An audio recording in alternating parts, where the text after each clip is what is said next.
Como cada noche, pues es un gran privilegio el que Dios nos da de poder compartir y estudiar su palabra. Así que es mi deseo sincero que la palabra del Señor pues la cale en nuestras mentes, en nuestros corazones y que nos ayuden cada día más a desarrollar una vida de confianza plena en el gran regalo que Dios nos ha dado de la salvación en Cristo Jesús. Así que quiero, como todas las noches, también presentarme delante de nuestro Dios para pedir también su dirección. Querido Dios, Padre Celestial, te agradecemos por la linda oportunidad que nos permites estudiar tu palabra, abrir tu palabra, Dios. En especial, yo quiero pedirte el perdón de nuestros pecados, que en el nombre de Jesús tú nos laves, nos limpies, y que también en el nombre de Jesús tu Santo Espíritu pueda ser depositado en la vida de cada uno de nosotros. Bendice de manera especial cada hermano que está conectado, los que están por conectarse.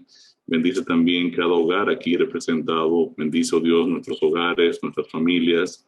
Provee nuestras vidas, sobre todo, provéenos salud en este tiempo en que la salud peligra a nivel global.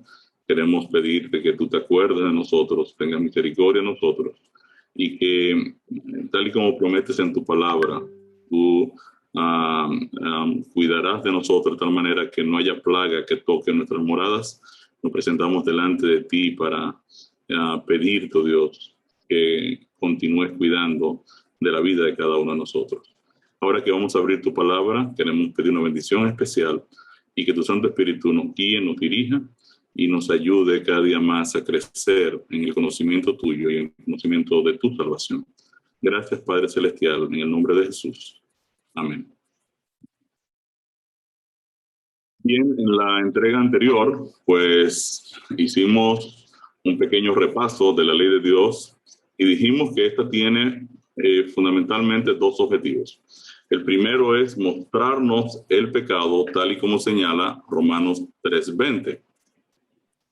Ya que por las obras de la ley ningún ser humano será justificado delante de él, porque por medio de la ley es el conocimiento del pecado.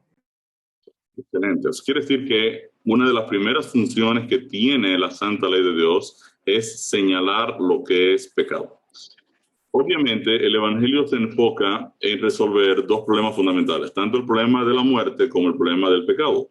Y la ley de Dios, entonces, es una herramienta que Dios nos provee para que nosotros podamos conocer el pecado, darnos cuenta de que somos pecadores y de nuestra necesidad de un Salvador. El segundo objetivo de la ley de Dios, de acuerdo a la palabra, es llevarnos a Cristo para ser justificados por la fe, para ser perdonados por la fe. Vamos a leer Gálatas 3:24. De manera que la ley ha sido nuestro ayo, guía o maestro, para llevarnos a Cristo, a fin de que fuésemos justificados por la fe. Excelente. Cuando nosotros tratamos de darle un uso distinto a los roles que la palabra de Dios señala para la ley de Dios y le tratamos de dar un uso distinto, entonces estamos, dice la Biblia, utilizando la ley de forma ilegítima. Ilegítima. Quiere decir que yo tengo que saber claramente cuál es el rol de la ley. El rol de la ley decíamos que es señalar el pecado. Mientras la ley señala qué cosa es el pecado, la gracia lo quita. O sea, la ley me muestra mi pecado, la gracia lo quita. Entonces, es importante que yo tenga esta clara comprensión de los principios de la ley de Dios. Vimos que la ley de Dios es una réplica del carácter de Dios. En otras palabras, lo que Dios me está diciendo cuando me muestra su ley, me está diciendo, mira Ricardo, así soy yo. O sea, yo soy fiel, yo soy honesto, yo digo la verdad, yo respeto el orden establecido de las cosas. Yo soy un promotor de la vida, de hecho yo soy la vida. Yo los amo de manera incondicional y yo voy a mantener siempre mi pacto con ustedes. Y me gustaría, definitivamente, que ustedes puedan también poseer mi carácter. Entonces, la ley de Dios es un tema sumamente importante para la comprensión correcta del Evangelio. Cuando yo descarto el código moral de Dios, pues obviamente yo estoy diciendo muchas cosas con eso. Y nosotros pues nos preocupamos en cierta forma para tratar de que casi todo el mundo cristiano, que en cierta forma tiende a desestimar la ley de Dios, básicamente por el mandamiento del sábado, vuelva de nuevo a reestudiar toda la temática que tiene que ver con los mandamientos y cómo estos señalan lo que está bien y lo que está mal. Ayer también dimos inicio a la cruz como nuestra justificación y vimos que Dios hace casi 4,000 años, por medio del sacrificio de Isaac, le reveló a Abraham o le compartió a Abraham la enseñanza de la cruz. O sea, el sacrificio de Isaac es una ilustración vívida, muy clara, muy profunda en la mente de Abraham, para que Abraham comprendiera cuánto cuesta redimir un pecado. ¿Cuánto cuesta? Y para nosotros que somos padres, que sabemos cuánto amamos a un hijo, pues obviamente Dios le quiere decir a Abraham, a mí me va a costar mucho redimir tu pecado. O sea, yo voy a entregar a una persona que amo mucho. Y yo quiero que tú, en cierta manera, puedas comprender hasta cuánto yo soy capaz de entregar con el objetivo de redimir tu pecado. Y Abraham entendió el concepto. Abraham le decía a Isaac, hijo, Jehová Jireh, Jehová proveerá, Dios proveerá. Y yo creo que la buena noticia del Evangelio es que cuando yo voy conociendo a Dios, yo puedo darme cuenta que Dios está dispuesto a perdonar mi pecado, a justificar mi pecado en Cristo Jesús. Siempre que yo llegue a la cruz del Calvario, Dios está dispuesto a cubrir mi pecado, a perdonarlo y a lavarlo en la sangre del Cordero. Y esa es la extraordinaria noticia del Evangelio. Cristo nos ofrece su perdón. Así que probablemente a veces como padres estamos preocupados por nuestros hijos porque en muchos casos se han apartado, quizás están haciendo cosas indebidas, quizás están haciendo cosas que a nosotros mismos nos pueden estar preocupando. Pero lo que el Evangelio me oferta es un Dios que perdona y está dispuesto a perdonar. Y llama a los seres humanos a aceptar la salvación, los llama entonces a venir a la cruz del Calvario. Vimos también que el apóstol Pablo siempre centró su prédica en la cruz. O sea, una vez fracasó al estar predicando de otras cosas, el apóstol Pablo entendió que sus temas públicos de predicación debían ser para explicar la cruz de Cristo.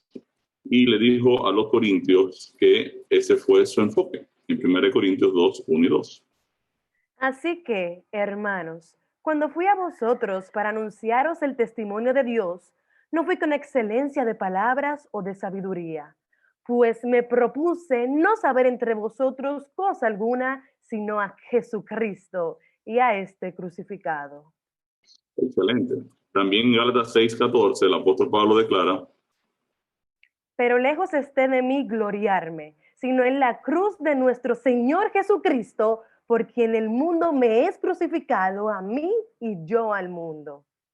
Wow, el apóstol Pablo decía, no hay nada más valioso que la cruz de Cristo. O sea, yo entendí que todo se convierte en nada cuando yo llego a la cruz.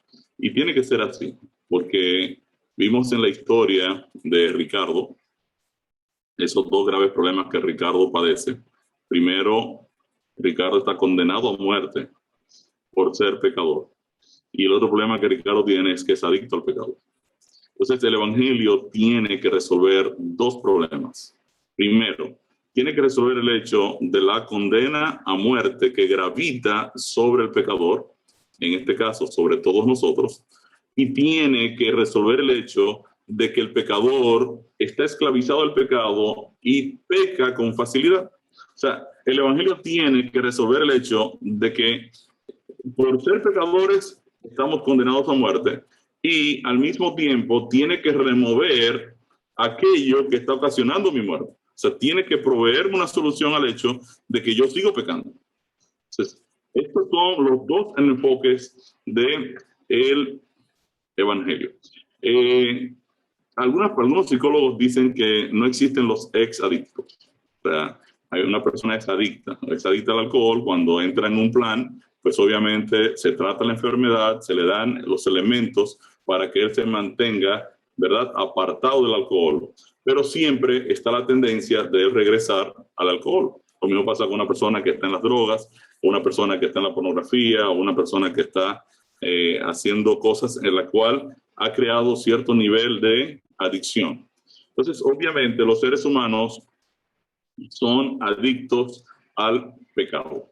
Entonces, te tienen que dar dos elementos fundamentales. En primer lugar, un continuo recordatorio de que la recuperación de mi vida costó la vida de alguien que me amaba. O sea, esto es fundamental. O sea, cuando usted a un alcohólico le cuente la historia de que un amigo entregó su hígado para que él pudiera vivir, y obviamente él puso en riesgo su hígado debido al efecto del alcohol, pues ese recordatorio del amigo que le entregó todo para que él pudiera vivir, pues es una apuesta poderosa.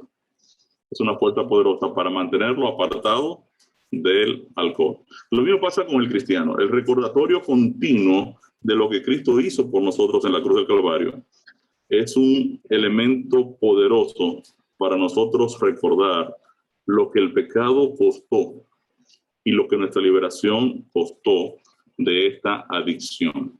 Y definitivamente tiene que darse un esfuerzo voluntario de permitir la dirección del Espíritu Santo en nuestras vidas, a nosotros entrar en el proceso ahora de recuperación de los efectos del pecado. Cuando yo pierdo estos dos elementos fundamentales, el recordatorio de lo que Cristo hizo por mí y el costo de librarme del problema del pecado, el costo de lo que significó yo violentar la ley de Dios, entonces obviamente yo tengo un problema si me olvido de esa parte. O si me olvido del hecho de que una vez entendí que fui salvado, ahora esta motivación debe proveerme la fuerza para decir, no, espera, es que si el pecado llevó a mi amigo Jesús a la cruz, pues obviamente yo tengo que permitirle a Dios trabajar en mi vida para que me aparte del mal. Entonces, esto hay que enseñarlo bien, porque cuando lo enseñamos mal, entonces podemos crear serios problemas en el cristianismo. Cuando una persona se enfoca en tratar de resolver la adicción sin entender que ha sido salvado y se le ha dado vida eterna en Cristo, Cristo ha pagado, obviamente, por su enfermedad, la persona llega a un momento en que se convierte en un cristiano que se llama legalista, una persona que entiende que él está resolviendo su problema, y fue el caso del apóstol Pablo cuando se llamaba Saulo. Saulo era un judío fariseo muy famoso. Los judíos fariseos pues eran personas muy preparadas.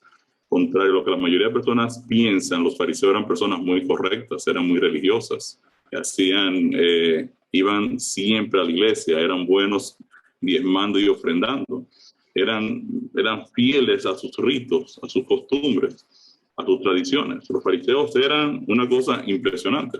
Solo tenían un pequeñito problema. No tenían a Cristo, no tenían a Jesús. Y cuando una persona, pues obviamente trata de resolver su problema de pecado sin Cristo, entonces se convierte en lo que viene a ser un legalista. La motivación que lo impulsa a ser cristiano ya no es el amor. La motivación que lo impulsa a ser cristiano es sencillamente su ego personal de que yo soy mejor que el resto. O sea, yo sí hago estas cosas buenas. Yo tengo aquí, por ejemplo, a Edgar o a Génesis o a Marlene. Yo puedo empezar a pensar y decir, bueno, yo sí, Ricardo, wow, tú eres mucho mejor que Marlene. Porque tú haces estas cosas y tú haces aquello y tú haces lo otro. Y Marlene no veo que hace nada de eso. Entonces, obviamente, tú mereces. Cuando usted comienza a moverse en ese plano de que usted empieza a sentirse que es más bueno que el otro, usted comienza a tener un serio problema. Porque en realidad, usted no puso el hígado que lo salvó. Cristo lo puso. Cristo es quien está dándole la vida eterna. O sea, la salvación nuestra está anclada en la persona de Cristo. Esto es lo que la Biblia enseña. Entonces, ahora vamos a hablar un poquito más profundamente acerca de la cruz. ¿Por qué? Cuando el apóstol Pablo entendió que él siendo fariseo y legalista y cumplía con 1700 leyes que los fariseos ya habían puesto, además de los 10 mandamientos, ellos habían creado 1500 solo del sábado y 600 de no sé cuántas cosas. Cuando Saulo se encontró con Jesús, entonces entendió algo que él no tenía claro. Y era que pese a él ser un legalista, él estaba persiguiendo a la iglesia del Dios vivo. Y en realidad estaba persiguiendo a Jesús. Jesús le dice, Pablo, es duro dar patadas contra el aguijón. Es duro. O sea, es duro tú tratar de pensar que te puedes resolver tu problema de pecado y que tú te puedes autosalvar. Porque terminas colapsado. O sea, Saulo, tú estás pretendiendo ser una persona moral cuando tú estás matando a los cristianos. Tú eres un asesino, viejo. O sea, tú pretendiendo creer que guardas los mandamientos de Dios, en realidad tú estás perdido. Necesitas a Cristo Jesús en tu vida. Entonces, el primer paso en esta ilustración, en esta parábola, es enseñar que antes de yo poder trabajar el problema del pecado y de la integridad moral de un ser humano, primero esa persona tiene que conocer a Jesús y lo que Jesús ha hecho por él en su vida. Porque de lo contrario, yo estoy trabajando con un evangelio al revés. Un evangelio al revés. Y yo miro con mucha pena en todas las iglesias, de todas las denominaciones, donde hay un gran énfasis en tratar de que la gente haga esto, que haga lo correcto, usted tiene que hacer aquello, usted tiene que hacer lo otro, usted tiene que hacer no sé qué. Y Jesús casi ni se menciona en muchas ocasiones. O sea, las personas desconocen que Cristo entregó su eternidad por causa de nosotros. Entonces, entramos en el tema formalmente. Según 1 Corintios 15, 22, la primera parte, ¿cuántos tienen que morir a causa de un pecado de Adán? 1 Corintios 15, 22, primera parte. Porque así como en Adán, todos mueren. Entonces, cuando vivimos en la lección 3, debido al pecado de Adán, todos los seres humanos estamos condenados a muerte. Y la razón es, como leímos en Hechos 17, 26, que la vida de los seres humanos es una multiplicación de la vida de Adán. Entonces, esto es bien interesante porque nosotros heredamos una vida que ha pecado, una vida que ha sido contaminada por el pecado. Debido a que Adán pecó, nuestra vida ya está ensuciada por el pecado. Vamos a leer Juan 12, 31, 33. ¿Cuándo fue ejecutada esta condenada vida mundanal y en quién fue ejecutada? Ahora es el juicio de este mundo. Ahora el príncipe de este mundo será echado fuera. Y yo, si fuere levantado de la tierra, a todos atraeré a mí mismo. Y decía esto dando a entender de qué muerte iba a morir. ¿Qué está diciendo Jesús aquí? Jesús está diciendo que cuando Él sea levantado, de la tierra, esto tiene dos connotaciones, o sea levantado en la cruz, o sea levantado, resucitado en gloria, porque ya fui exitoso, pero cuando yo sea levantado, todo el mundo va a venir a mí. O sea, la única esperanza de vida que tienen los seres humanos en este planeta es cuando Cristo es levantado. Después usted puede averiguar en cualquier religión del planeta y la cantidad de cosas que se dicen cuando una persona se muere, cuando una persona que dónde está, que no sé qué, que si se fue para acá, si se fue para allá. O sea, solo cuando usted va al cristianismo es que la palabra de Dios le dice qué sucede con usted y cuál es la esperanza que existe para cada ser humano que por la fe acepta a Cristo. En la cruz, toda la humanidad murió en Cristo. O sea, toda la humanidad fue ejecutada en Cristo. O sea, el mundo con todas las personas fueron muertos en Cristo. No tuvieron que morir eternamente los seres humanos porque ahora Cristo asumió esa muerte. O sea, debido a que la humanidad estaba en el primer Adán por su pecado representativo, este arruinó su posteridad, arruinó su herencia, nos arruinó a nosotros. Asimismo, Dios unió a toda la humanidad en Cristo y por su vida y su muerte, Cristo salvó al mundo. Y esta es la buena noticia del Evangelio, que lo aceptamos por la fe. Y es lo que vimos cuando leímos 2 Corintios 5, 14. ¿Cuántos morimos en Cristo? Porque el amor de Cristo nos constriñe, compele u obliga, pensando esto, que si uno murió por todos, luego todos murieron. Entonces, ¿cuántos estábamos representados en la cruz? Todos los seres humanos. Cristo murió por todos los seres humanos. Según 2 Corintios 5:21, ¿qué hizo Dios a Cristo para que nosotros fuésemos declarados justos? Nosotros lo hizo pecado, para que nosotros fuésemos hechos justicia de Dios en él. Entonces, ¿qué hizo Dios con Cristo? Al que no conoció pecado, Dios depositó el pecado de todos nosotros junto con la condena que el pecado contiene, que es la muerte. Entonces ahora Cristo toma toda la carga de pecado y ahora Él la asume, ofreciéndonos a todos nosotros entonces la vida eterna. O sea, al asumir nuestra humanidad, Cristo se convirtió en el segundo Adán. En este sentido, Él fue hecho pecado para que nosotros seamos justificados, dicho de otra manera, perdonados ante Dios.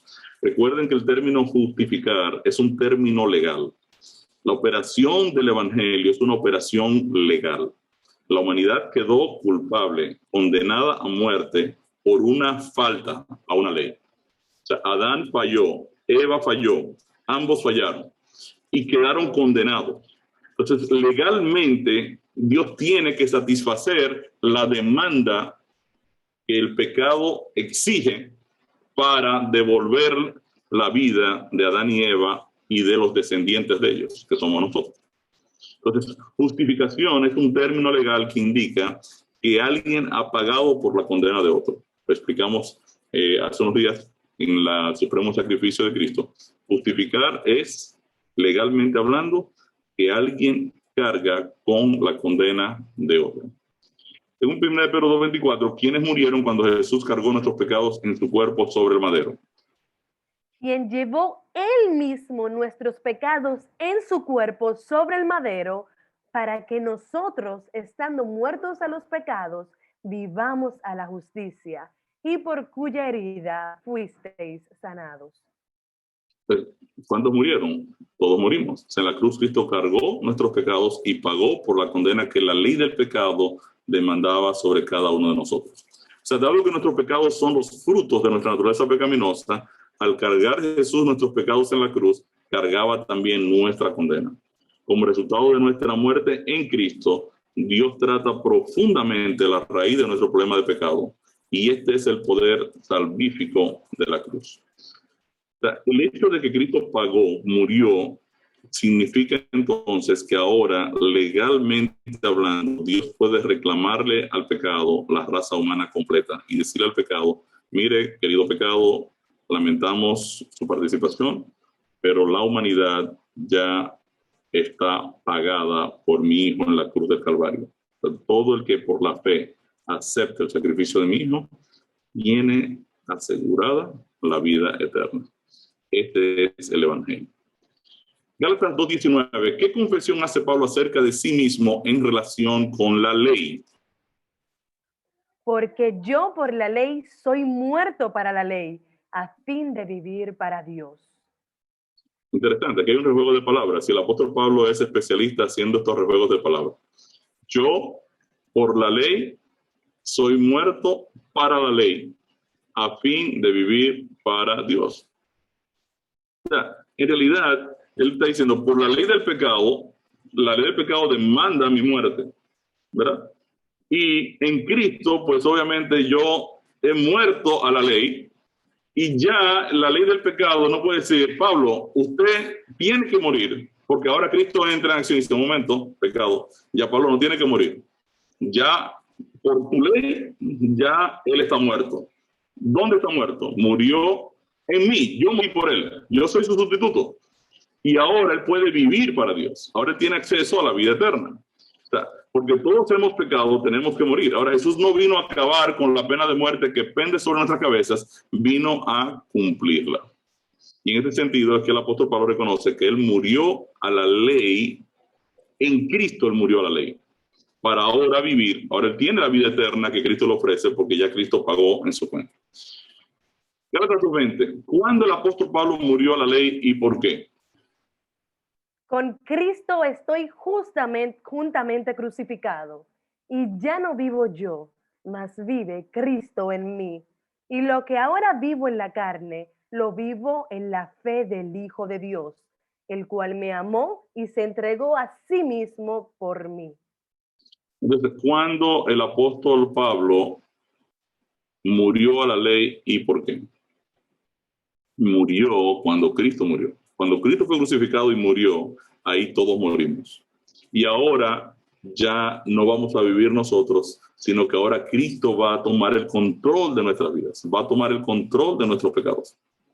Y esto es maravilloso, porque en realidad el Señor me está diciendo, Ricardo, el pecado es un problema que tú no buscaste. El pecado es un problema que tú en realidad heredaste. Y obviamente, esto se trancó. Y obviamente, yo lo estoy asumiendo. Yo me estoy encargando de resolver tu problema. Yo voy a encargarme de satisfacer las demandas de la ley del pecado, pero además yo voy ahora a encargarme de tu vida. O sea, lo que vamos a hacer contigo, Ricardo, es crucificarte y ahora mi hijo, quien pagó por ti, ahora va a vivir en ti y va a proveerte ahora su carácter para que tú puedas vivir una vida que esté en armonía con mi voluntad, con mis mandamientos, con mi carácter. Entonces, la primera respuesta del Evangelio es la cruz de Cristo. A través de la cruz de Cristo, el problema de la culpa y condena a muerte que gravita sobre toda la humanidad es satisfecha. O sea, la ley del pecado no puede tomar a un pecador y decirle, pecador, usted tiene que morir eternamente. Porque Cristo dice, no, un momento, aquí está el Evangelio. Si el pecador por la fe me acepta, mi muerte se convierte en su muerte y tu pecado queda satisfecho. Legalmente, esa pena ya ha sido pagada. Es a través de la cruz de Cristo que la raza humana fue ejecutada y liberada del problema del pecado. Al aceptar por la fe la cruz de Cristo, somos liberados de la culpabilidad y el castigo del pecado y capacitados para obtener libertad del poder o la esclavitud y la presencia del pecado en nuestras vidas. Vamos a leer Romanos 7:1. ¿Durante cuánto tiempo la ley del pecado tiene dominio sobre nosotros? ¿Acaso ignoráis, hermanos, pues hablo con los que conocen la ley, que la ley se enseñorea del hombre entre tanto que éste vive? Claro que la paga del pecado es la muerte. Esta condena pende sobre nosotros siempre y cuando estemos vivos. Es solo cuando morimos que estamos en libertad de maldición de la ley. Entonces, toda la humanidad ha nacido bajo la ley y porque todos hemos pecado, todos estamos culpados y condenados por la ley. O sea, solo nuestra muerte puede satisfacer la demanda del pecado. Ahora, ¿cómo Dios nos liberta de estar bajo la ley? Romanos 7:4. Así también vosotros, hermanos míos, habéis muerto a la ley mediante el cuerpo de Cristo, para que seáis de otro, del que resucitó de los muertos, a fin de que llevemos fruto para Dios. Gloria a Dios. Entonces, ¿cómo yo entonces me liberto de la pena de muerte que pende sobre mi cabeza? Cuando yo muero. Ahora, ¿cómo yo muero? Romanos 7:4 me dice, ustedes, mis queridos hermanos, han muerto a la ley a través del cuerpo de Cristo, para que ahora ustedes ya sean de Cristo, que resucitó de los muertos en el favor de ustedes, para que ahora ustedes vivan para Dios. Cuando por la fe aceptamos la muerte de Cristo como nuestra muerte, experimentamos la justificación de vida y somos libertados para vivir vidas santas. En la cruz, Cristo murió por toda la humanidad. Según Romanos 7:6, habiendo sido libertado de estar bajo la ley, ¿cómo entonces debiera vivir el creyente? Pero ahora estamos libres de la ley, por haber muerto para aquello en que estábamos sujetos, de modo que sirvamos bajo el régimen nuevo del Espíritu y no bajo el régimen viejo de la letra. Y esto es bien interesante porque aquí mucha gente se nos enreda. Ahora estamos libres de ¿cuál ley? de los 10 mandamientos o de la ley del pecado que nos había condenado? Estamos libres de la ley del pecado que nos había condenado porque ya en Cristo la culpabilidad que la ley del pecado demandaba sobre los seres humanos ya fue pagada. Entonces ahora estamos libres de la ley del pecado que nos condenaba porque hemos muerto en Cristo para aquella a la que estábamos sueltos. Y ahora tenemos vida eterna para servir a Dios bajo la dirección del Espíritu Santo. Y no bajo el miedo de una condenación que todavía no había sido pagada en Cristo. Entonces, obviamente, el creyente, quien ha aceptado a Cristo y ha sido liberado de la ley, sirve a Dios por amor. Y este es el espíritu en que actúa, ya que el espíritu de la ley es el amor. El incrédulo, que aún es objeto de la ley, sirve a Dios por miedo. Y esto es lo que significa servir en la letra. Uy, si hago esto, estoy en maldición, o me voy para el infierno, o esto, lo otro, y Dios mío, que pegué, que no sé qué, que no sé cuánto, y todo es un nerviosismo. ¿Ven? Ahora que yo entiendo que Cristo pagó por mi pecado, y que ahora el Espíritu de Dios va a trabajar en mi vida para yo vivir en armonía con los mandamientos de Dios, para vivir en armonía con la palabra de Dios. Entonces yo no tengo que tener ningún temor, porque ahora yo voy a servir por amor. ¿Y por qué por amor? Porque en la cruz Cristo me dio el hígado eterno que yo necesitaba y me libró del problema del pecado. Y ahora mi respuesta es una respuesta de amor por aquel que entregó todo por mí. Fíjense que dice, qué verdad declara Colosenses 3:3. Porque habéis muerto y vuestra vida está escondida con Cristo en Dios. Wow, gloria a Dios. ¿Dónde yo he muerto? ¿Cuándo morí? Morí cuando Cristo murió. Y ahora mi vida está escondida con Cristo en Dios. ¿Quién está protegiendo mi vida ahora? Dios la está haciendo. Cuando yo por la fe acepto la verdad de la salvación en Cristo, ahora Dios es como si me sacara de Adán, donde yo estaba contenido, y ahora me mete en Cristo. Y junto con Cristo, ahora Dios me está protegiendo. Y yo digo, gloria a Dios por eso. Un cristiano es aquel quien por la fe ha muerto a la antigua vida de pecado y ha resucitado en Cristo para servirle en novedad de vida. Y este es el verdadero significado del bautismo. El incrédulo sigue sirviendo por miedo. Ahora, según Timoteo 2:11, ¿qué debe suceder en primer lugar para que podamos vivir con Cristo?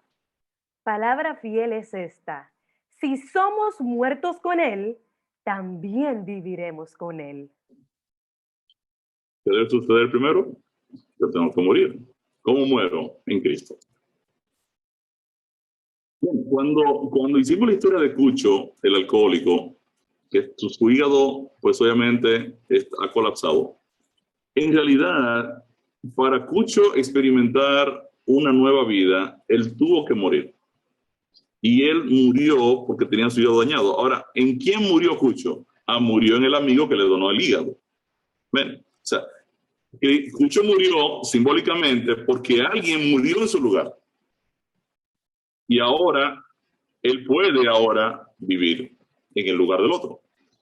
Y esto es lo que me está diciendo el texto. O sea, si yo muero con Cristo, o sea, yo me uno a Cristo por la fe y acepto lo que Cristo ha hecho en mi favor por la fe, entonces obviamente tengo la garantía de que yo voy a recibir también la vida de Cristo. O sea, en este mundo nosotros comenzamos con la vida y terminamos con la muerte. En el reino de Dios es todo lo contrario. Empezamos muriendo a la vieja vida condenada de pecado y terminamos con la vida eterna de Cristo.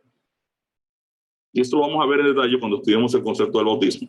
Ahora, de acuerdo a Romanos 6:7, ¿qué debe tener lugar antes de que podamos experimentar la libertad del pecado? Porque el que ha muerto ha sido justificado del pecado.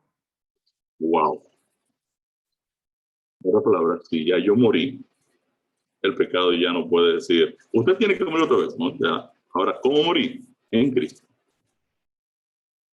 Y el texto está diciendo, el que ha muerto ya pagó, ya consiguió su perdón ya tiene acceso a la fuente de la vida. O sea, nosotros no podemos experimentar justificación de vida en Cristo a menos que primero nos identifiquemos con la muerte de Cristo, con la cruz.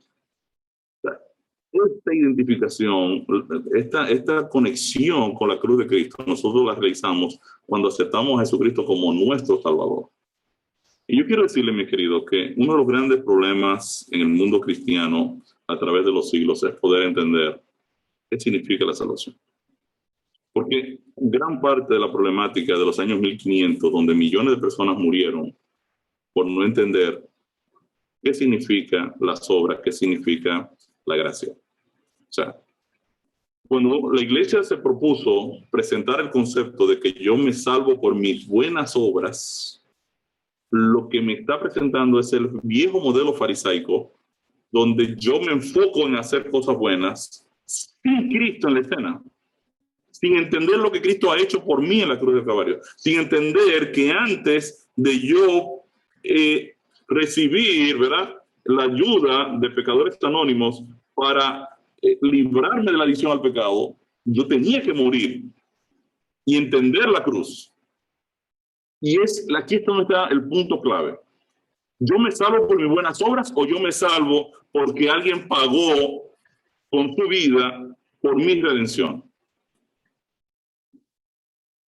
Entonces, el primer paso del Evangelio es entender qué hicieron por mí para salvarme, en vez de qué yo tengo que hacer para ser salvo.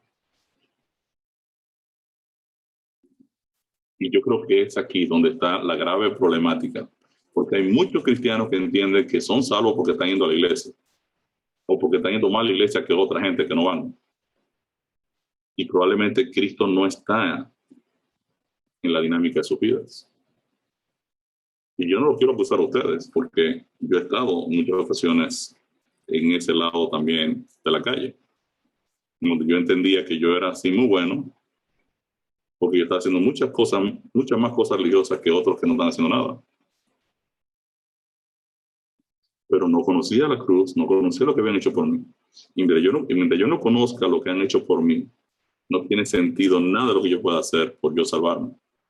Entonces, una condena penal solo puede ser justificada legalmente o liberada de su crimen después de que se ha pagado la penalidad. De la misma manera, la palabra traducida como liberado o justificado en la Biblia es en realidad absuelto. Por lo tanto, la cruz de Cristo es el poder de Dios para la salvación, tal y como señala 1 Corintios 1, 17 y 18. Entonces, justificación, volvemos a repetirlo, es un término legal que indica que alguien cumple o paga por la condena de otro. Por medio de la cruz, Cristo no justificó, pagó legalmente la demanda de muerte que el pecado exigía para cada uno de nosotros. Entonces, nosotros habíamos dicho que para el Evangelio librarme del problema del pecado, tiene que librarme del hecho que el pecado me culpa y me condena, del hecho que el pecado se enseñorea de mi vida, me gobierna y me esclaviza, y del hecho que el pecado está presente en nosotros. Entonces, la primera respuesta del Evangelio en el proceso de la salvación es la justificación. Yo entender lo que Cristo realiza en mi favor en la cruz del Calvario y cómo Cristo ahora encuentra mi perdón pagándolo con su vida eterna. Y me lo otorga. Y ahora Cristo me dice, Ricardo, yo morí por ti. El pecado ya no te puede culpar y condenar si tú me aceptas como tu salvador personal. Y esa es la esencia del Evangelio. Porque ahora ya yo puedo entender que tengo un Dios que le costó salvarme, le costó su vida redimirme. Cuando usted lo analiza bien, nosotros decíamos que la cruz de Cristo es el resultado de la creación de criaturas inteligentes, pero también es el resultado de la redención de criaturas que se perdieron en el camino. Y Dios se involucra él personalmente en tu problema y en mi problema. Y yo digo, gloria a Dios por eso. Porque ahora yo sé que Dios me ama de manera infinita, pero también yo sé que Dios ama a mi esposa de manera infinita, que Dios ama a mis hijos de manera infinita, que Dios ama a mis hermanos de manera infinita, que Dios los ama a cada uno de ustedes de manera infinita y a cada uno de los miembros de su familia. En Romanos 8:2, ¿de qué otra cosa nos libra la cruz de Cristo? Porque la ley del Espíritu de vida en Cristo Jesús me ha librado de la ley del pecado y de la muerte. A través de la cruz de Cristo somos liberados no solo de la condena del pecado, al mismo tiempo somos liberados de la esclavitud a la cual estamos sometidos. O sea, el pecado es un doble problema. Además de ser la transgresión de la ley, también es un principio, una fuerza que nos empuja a pecar. Y esto es lo que hace que nosotros, pecadores, seamos incapaces de hacer lo correcto. Ese es el grave problema que el apóstol Pablo tiene en Romanos 7 cuando dice, wow, el mal que no quiero hacer hago y el bien que quiero hacer no hago y yo lucho en mi cuerpo porque realmente no puedo hacer lo que quiero hacer. Y soy miserable de mí. ¿Quién me va a librar de este problema? El evangelio es fundamental para yo entender que Dios está involucrado personalmente en mi problema. Según Romanos 6:22, ¿qué clase de vida vivirá un creyente que ha sido liberado del pecado? Mas ahora que habéis sido libertados del pecado y hechos siervos de Dios, tenéis por vuestro fruto la santificación y como fin la vida eterna. Gloria a Dios. ¿Qué clase de vida entonces va a vivir una persona que ahora ha sido libertado de la culpa y condena a muerte? O que ahora yo puedo servir a Dios. Y el fruto, fíjense, no es el trabajo de lograrlo, es un resultado de mi salvación. En otras palabras, cuando yo analizo el caso de Cuchi, me gusta mucho esta historia porque cuando Cuchi entendió lo que su amigo hizo para que él viviera, ahora él va a servir correctamente en su vida. ¿Para qué? Para agradar a aquel que murió por él. Entonces, ahora el proceso de dejar el alcohol, el proceso de santificación, el proceso de abandonar el pecado, la palabra santo significa apartado. Santificación es el proceso mediante el cual somos apartados para un uso sagrado y es un proceso que dura toda la vida. En el proceso de santificación que lo dirige el Espíritu Santo en nuestras vidas, entonces ahora comenzamos a funcionar en una plataforma totalmente distinta a la que nos estábamos moviendo, porque ahora el Espíritu de Dios comienza a operar en nosotros y a arreglar todas aquellas cositas que estaban desencajadas. ¿Cuál es el resultado final? La vida eterna que ya Cristo me ha ofertado en la cruz del Calvario. Siendo libre del pecado, el creyente deberá vivir una vida que agrade a Dios. O sea, el hecho de que la cruz de Cristo nos ha liberado de la condena de la ley del pecado no nos da libertad para vivir como nosotros nos plazca. O sea, el aceptar a Jesucristo como mi salvador personal no es una licencia para yo ser codicioso, para yo tener mujeres, para yo mentir, para yo engañar. No. Cuando aceptamos a Cristo crucificado como nuestro Salvador, estamos aceptando la salvación tanto de la culpa y el castigo del pecado, así como la salvación del poder y la esclavitud del pecado. O sea, no es que escucho y dice, wow, qué bueno que tengo un hígado, ahora sí puedo seguir bebiendo. No. Porque transgredir los principios de tu cuerpo y meterte en el alcohol fue lo que te produjo a ti que el hígado se dañara. Lo mismo pasa. La violación a la ley de Dios es lo que provoca el pecado y lo que provoca mi condenación de muerte y es la razón por la que Cristo ha muerto por mí y me ha salvado. Entonces, no es que yo acepte a Jesucristo y digo, wow, ahora tengo la licencia para hacer todo lo que me da la gana. No, porque por eso es que Dios, y lo vamos a ver un poquito más adelante, va a colocar su espíritu en nosotros para producir rectitud en nuestras vidas. O sea, el evangelio no solo me va a libertar de la condena a muerte, me va a libertar del hecho de que el pecado se enseñorea de mi vida. El pecado tiene poder sobre mí, me esclaviza y me condena. Dice Mateo 10:38, ¿qué dice Jesús a los que niegan asumir su cruz? Y el que no toma su cruz y sigue en pos de mí, no es digno de mí. Ya que la muerte de Cristo en la cruz fue una muerte universal en la cual toda la humanidad murió en él o fue crucificada con Cristo, creer o seguir a Cristo es aceptar su cruz como nuestra cruz. Y esto es lo que hace la cruz de Cristo, el poder de Dios para salvación. Ahora, ¿con qué frecuencia nosotros debiéramos tomar la cruz de Cristo? ¿Cada qué tiempo debiéramos estar relacionados con la cruz de Cristo? Vamos a ver Lucas 9:23 que nos dice. Y decía a todos, si alguno quiere venir en pos de mí, niéguese a sí mismo, tome su cruz cada día y sígame. Wow. ¿Con qué frecuencia yo debo entonces ir a la cruz y morir? Todos los días. Todos los días tengo que levantarme y decirle, Señor, Ricardo tiene que ser crucificado antes de salir a la calle. Me presento delante de ti para crucificar al viejo Ricardo y que ahora tu espíritu tome el control de mi día. Todos los días hay que crucificar esta vieja naturaleza. Y es importante que usted haga su culto familiar, o sea, haga su culto con su familia, ore al Señor, pueden cantar una alabanza. Nosotros tenemos materiales preciosos de reflexiones, de versículos. Tenemos reflexiones para la familia, reflexiones para la pareja, para la esposa, para los adolescentes, para los menores, para los niños. O sea, diariamente es bueno que la familia tenga un encuentro con el Señor y se presente delante de Dios. Y diariamente cada uno de nosotros decida venir a la cruz y recordar que alguien entregó todo para que yo tenga ahora vida eterna. Entonces, este es un proceso que dice la Biblia que es diario. Y el apóstol, claro, tenía ese concepto bien claro, el concepto de morir cada día. Mire que dice 1 Corintios 15:31. Os aseguro, hermanos, por la gloria que de vosotros tengo en nuestro Señor Jesucristo, que cada día muero. Wow. ¿Cada cuánto tiempo moría el apóstol Pablo? Diario, diario. En la escritura solo hay una cruz que salva y es la cruz de Cristo. Cuando somos bautizados o muertos en Cristo, la cruz de Cristo se convierte en la cruz del creyente. Hay muchos cristianos que cometen el error de separar la cruz que tienen que soportar de la cruz de Cristo. Y este error conduce a otro error, equiparar la cruz con las dificultades de la vida. Hay personas que dicen, esta mujer mía es una cruz.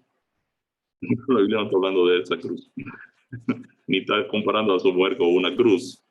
O sea, la Biblia está hablando de que cada día nosotros tenemos que apartarnos del ego y venir a la cruz y entender la mecánica del amor ágape, del amor incondicional de Dios, mostrar ahora el reflejo del carácter de Dios hacia los demás. Cada día nosotros debemos tomar la cruz de Cristo. Ah, que mis amigos son una cruz. No, tus amigos no son una cruz. Ellos podrán ser molestos y todo esto, pero la cruz que está hablando la Biblia es la cruz de Cristo, es crucificar el viejo yo, la vieja naturaleza, y poder entonces nosotros encontrarnos con Cristo. Vamos a leer Juan 12:24. ¿Qué ejemplo de la naturaleza dio Jesús para ilustrar la cruz? De cierto os digo, que si el grano de trigo no cae en la tierra y muere, queda solo, pero si muere, lleva mucho fruto. Ah, eso está diciendo entonces cómo funciona el proceso. El Cristo da el ejemplo del grano de trigo que cae a la tierra y muere como un símil de su muerte que lleva mucho fruto. Eso está diciendo, mi cruz, mi muerte va a llevar muchos frutos de vida eterna para toda la humanidad. ¿Cómo aplicó Jesús esta verdad? Fíjense que Juan 12:24 es lo que dice del grano de trigo. Vamos a leer Juan 12:25. El que ama su vida la perderá, y el que aborrece su vida en este mundo, para vida eterna la guardará.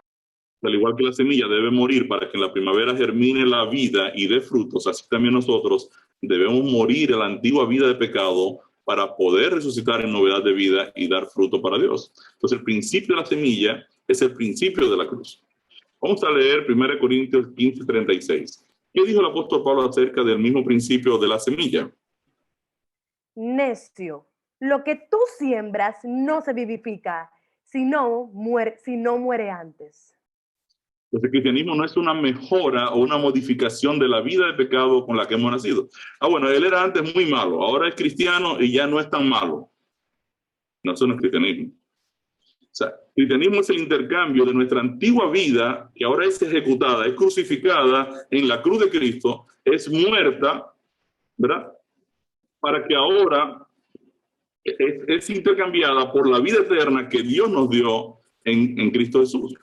Fíjense, ustedes recuerdan que leímos 1 Juan 5, 11 al 13, cuando estudiamos el tema Nosotros en Cristo, el texto dice, y este es el testimonio, que Dios nos ha dado vida eterna y esta vida está en su Hijo. El que tiene al Hijo tiene la vida, el que no tiene al Hijo no tiene la vida. Entonces, obviamente, cuando yo me asocio con Cristo, acepto su cruz como mi cruz, mi vida ahora es ejecutada y ahora yo comienzo a vivir con Cristo la vida de Cristo. ¿Qué dice Gálatas 5:24? ¿Qué actitud debe tener un cristiano hacia la carne o hacia la naturaleza pecaminosa o hacia los deseos pecaminosos? Pero los que son de Cristo han crucificado la carne con sus pasiones y deseos. Como cristianos debemos considerarnos a nosotros mismos muertos y que nuestra vida se encuentra escondida en Cristo, tal y como leímos en Colosenses 3:3. El famoso mártir alemán Dietrich Bonhoeffer, que fue muerto por los nazis en la Segunda Guerra Mundial, él decía en su libro El costo del discipulado, cuando Cristo te llama a seguirle, en realidad Él te llama a morir. En otras palabras, Dietrich Bonhoeffer está diciendo, Ricardo, cuando Cristo te llama ahora a venir a Él, en realidad está llamándote a ti para que tú renuncies a tu vieja naturaleza, porque ahora Cristo va a iniciar el proceso de plasmar su carácter en ti. En otras palabras, el amigo de Cucho que murió por Cucho, entregó su hígado por Cucho, lo que en realidad tenía en mente era que Cucho viviera la vida sobria que él llevaba. Bueno, yo le voy a dar mi hígado a Cucho y Cucho va a entrar al programa de pecadores anónimos para que ahora Cucho sea librado del alcohol del pecado y pueda vivir la vida sobria y correcta e íntegra que yo vivía. Eso es lo que Jesús está haciendo en este proceso. Está renunciando, Él está entregando su vida eterna en mi favor. Y ahora me está diciendo, Ricardo, ahora yo quiero que tú vivas como si fuera yo. O sea, yo quiero plasmar mi carácter en ti. Yo quiero que tú vivas como si fuera yo mismo. Esto es bien interesante porque si Cristo está morando en mí, está morando en mi esposa, está morando en mis hijos, pues obviamente yo debo tener un hogar que debe funcionar. ¿Bajo qué? Bajo los esquemas de nuestro gran Dios y Salvador. Vamos a terminar el tema de hoy con esta historia. Hay una historia muy interesante, la historia de Estados Unidos versus Wilson. El tema de la salvación, mi querido, es un regalo. Y lo que estamos diciendo aquí es que en la cruz, Cristo me regala la salvación.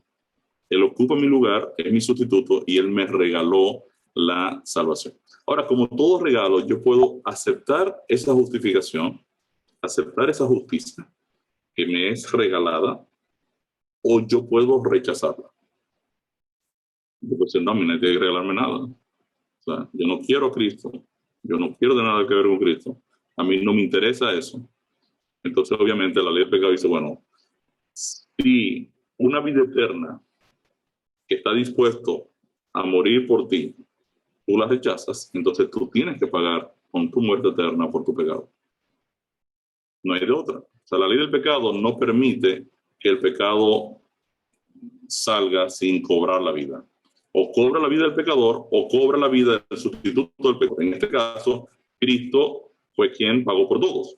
Cuando yo rechacé a Cristo, entonces la ley del pecado dice, bueno, pecador, si tú me rechazas a Cristo, entonces tú pagas con tu muerte eterna.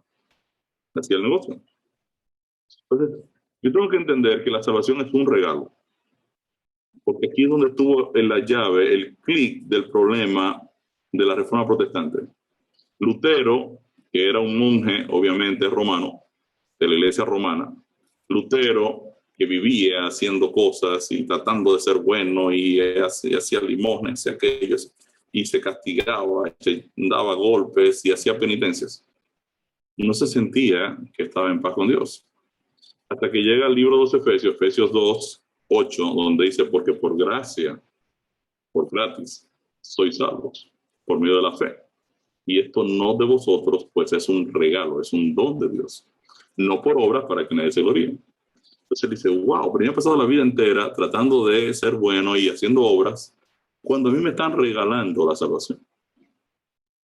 Entonces, a Lutero le estaba pasando como el hombre que fue a un crucero, se llevó una cantidad como 70, 80 panes con mantequilla de maní, lo metió en un saco y se fue al crucero. Entonces él desayunaba un sándwichito de mantequilla de maní, almorzaba otro sándwichito y salía al crucero y caminaba, pero él veía esos platos, esos buffets y todo eso. Pero cuando le daba hambre iba a su cuarto y se comía otro sándwichito de mantequilla de maní. Pero a pasar 2 o 3 días ya estaba cansado de los sándwiches y le dice a uno, ¿cuánto cuesta uno comer un día aquí en el buffet? El tipo le dice, no, pero si eso es gratis, eso está en tu ticket, eso tú lo pagaste. ¿Cómo? Sí, es gratis. Entonces tú estás tratando algo que es gratis como si tuviera un costo. No tiene ningún costo. Está en el ticket. O sea, tú puedes dejar esos sándwichitos de maní y venir y disfrutar de la salvación. Eso es lo que Cristo hizo. Es un regalo. Y yo puedo aceptar el regalo o rechazarlo. Hay una historia que es bien interesante, que es Estados Unidos versus Wilson. Y este fue un caso muy notorio en el año 1833. George Wilson fue declarado culpable de robar el correo de los Estados Unidos en el estado de Pensilvania y fue condenado a muerte. El tema del correo es un tema muy delicado, fue un tema muy delicado en los Estados Unidos y cualquier persona que robaba un correo recibía inmediatamente la pena de muerte. Era un crimen gravísimo robar un correo. Ahora, debido a la influencia de sus amigos, Wilson fue perdonado por el presidente Andrew Jackson. O sea, un grupo de amigos fueron al presidente de los Estados Unidos y le dijeron, mira, queremos que tú perdones a Wilson. O sea, él se equivocó y todo eso, pero queremos que usted le conceda el perdón a Wilson y que no muera. O sea, perdónelo. Sin embargo, Wilson rechazó el perdón. Dice, no, aquí no hay que perdonarme, a mí hay que matarme. Entonces, esto fue tan grave porque al hombre le están dando el perdón y él le está diciendo, no, yo no quiero perdón, a mí hay que ejecutarme. Entonces, esto va a la Suprema Corte de los Estados Unidos para que se pronuncie sobre el caso, porque fue un asunto insólito. Una persona condenada a muerte, le dan el perdón y ahora dice, no, yo no acepto eso. No acepto ese perdón. Entonces, la Suprema Corte viene con una decisión y la decisión fue que si el prisionero no acepta el perdón otorgado, este no tiene efecto. Un perdón es una escritura cuya validez es esencial y la entrega no está completa sin aceptación. Luego puede ser rechazada por la persona a quien se le entrega. O sea, si una persona se le oferta el perdón, la persona no está obligada a aceptar que se le imponga el perdón. Eso declaró la Suprema Corte. O sea, el perdón solo va a ser válido cuando sea aceptado. Si no es aceptado, entonces las cosas siguen como antes. Si esta persona rechaza el perdón ofrecido, no existe poder en la Corte Suprema para obligar a la persona a ejercer. O sea, Wilson fue ahorcado. Eso está en los anales de la historia, ¿no? Y así como lo ocurrido con Wilson, quien rechazó el perdón que le fue otorgado, cada ser humano tiene acceso al perdón otorgado por Dios en Cristo. Y esta justificación es un regalo. Como tal, podemos aceptarla o rechazarla. Aceptar la justicia de Cristo o su justificación implica nuestra absolución a la ley del pecado. Rechazar esta justicia implica nuestra condenación. ¿Quieres aceptar la justicia de Cristo? Entonces, mi respuesta al tema, ¿entiende usted que cuando Cristo murió en la cruz, la vida adánica con la que usted nació también llegó a su fin en él? ¿Cree usted, en cambio, que Dios le dio la vida eterna de su Hijo para que pueda vivir para siempre? Amén. Entonces, aquí nos quedamos, se nos fue el tiempo y el lunes vamos a ver qué implica el hecho de que Cristo es nuestro sustituto y vamos a ver cómo algunos conceptos pues, se han estado introduciendo en el cristianismo con relación a si Cristo puede ser o no mi sustituto y qué aspectos legales pues están en juego en esta temática.